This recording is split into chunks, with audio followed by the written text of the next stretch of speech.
Hello എൻ്റെ പ്രിയപ്പെട്ട subscribers, ഞാൻ ഒത്തിരിയായി ആരെയും വിഷമിപ്പിക്കണ്ടെന്ന് കരുതിയിട്ട് ചെയ്യുന്നേ ഇല്ലായിരുന്നു വീഡിയോ.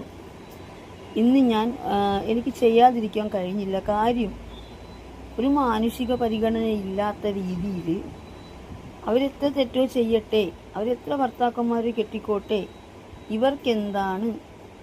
ആ കുഞ്ഞിൻ്റെ സ്കൂളിനെ പറ്റിയിട്ടും ഇവരെന്തൊക്കെയോ പറഞ്ഞുകൊണ്ട് വന്നു. ആ സ്കൂൾ മാനേജ്മെൻറ്റുകാർ ഇവർക്കെതിരെ പരാതി നൽകിയാൽ എന്തായിരിക്കും? ആ കുഞ്ഞോട് എന്ത് പ്രവർത്തിച്ചിട്ട് ആ കുഞ്ഞിനെ അവിടെ നിന്ന് പറഞ്ഞയച്ചത്?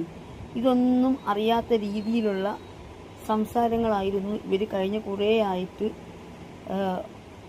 അവരെക്കുറിച്ച് പറഞ്ഞുകൊണ്ടിരിക്കുന്നത്. കുഞ്ഞുങ്ങൾക്ക് മാനക്കേട് അവർ വളരുമ്പോൾ അത് അവർ തരണം ചെയ്യും. തിരുവനന്തപുരത്ത് നിങ്ങൾ തരണം ചെയ്യേണ്ട കേട്ടോ, നിങ്ങളതിന് തരണം ചെയ്യേണ്ട. കുഞ്ഞുങ്ങളെ പറ്റി നിങ്ങൾ ഇനി ഒരുപാട് സംസാരിച്ചാൽ നിങ്ങൾക്ക് വേണ്ടി എന്ത് ചെയ്യണമെന്നറിയാം. കൊച്ചു കുഞ്ഞുങ്ങളെ അവരുടെ ബാപ്പാമാരുടെ DNA തിരക്കാൻ നടന്നാൽ ഇവരോട് കിടപിടിക്കും പോലെ അല്ല സ്ത്രീയെ നിങ്ങൾക്ക് വരാനുള്ളത്.